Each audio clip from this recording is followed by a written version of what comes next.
Nous avons souhaité porter ce projet innovant pour évaluer notre capacité à intégrer la technologie des microcapteurs dans nos outils de surveillance et dans nos missions. Le premier axe a été l'intégration des microcapteurs dans l'agglomération grenobloise, en complément bien sûr des outils de surveillance déjà existants. Le deuxième axe de travail a été la mise en place d'une expérimentation de participation citoyenne à la mesure de la qualité de l'air. Nous avons fait appel à 30 volontaires de l'agglomération grenobloise, représentatifs de la population générale, et à qui nous avons confié des microcapteurs afin qu'ils puissent réaliser la mesure par eux-mêmes. L'étude ne portait pas sur la technique ni sur la qualité de l'air, elle portait aussi sur comment les gens l'envisageaient, les comportements qui pouvaient découler ou pas, quel impact ça allait avoir sur eux et leur quotidien en fait, et comment eux le percevaient tout ça.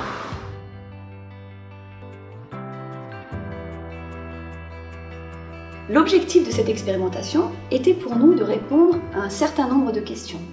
La première question était de voir si le fait de faire une mesure par soi-même permet une montée en compétences et une meilleure connaissance de la qualité de l'air et de ses enjeux. La deuxième question, à laquelle nous souhaitions répondre, était de voir si le microcapteur peut être un outil complémentaire de communication, notamment pour la communication de citoyen à citoyen.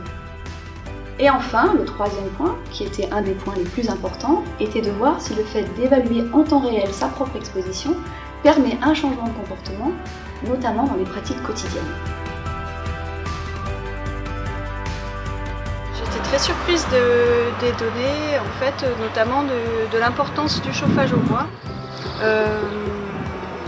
Voilà, pour moi la pollution c'était les voitures et puis les industries et puis bon le chauffage au bois un petit peu.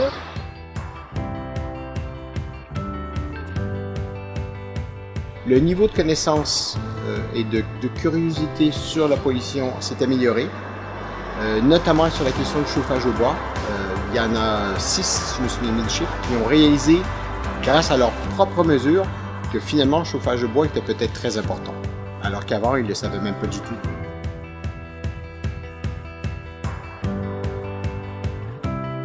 Ça a changé quelque chose dans la communication avec les autres, dans les échanges.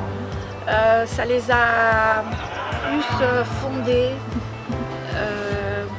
Et puis j'ai trouvé très intéressant les échanges aussi que j'ai eus avec le personnel d'Aéronave. Et puis là, les expérimentateurs, on partage, on échange. Mais il y a vraiment un potentiel, les gens sont hyper intéressés par le sujet. Et voilà, moi je suis dans une union de quartier. Et clairement, si on pouvait avoir quelques appareils comme ça, ils seraient tout le temps utilisés et il y aurait une source de mesure très intéressante et puis une sensibilisation aussi très importante. Alors personnellement, je ne prends pas souvent la voiture et je n'ai pas de chauffage au bois, mais en tout cas, ça m'a conforté dans l'idée de ne surtout pas renouveler un véhicule en diesel et de rester sur de l'essence. L'expérimentation a suscité un grand intérêt et bien sûr elle nous motive énormément pour aller plus loin. L'objectif maintenant pour nous c'est d'étendre cette expérimentation à d'autres territoires de la région et d'évaluer comment le citoyen peut devenir un réel contributeur de l'observation de la qualité de l'air pour pouvoir le replacer au cœur du système.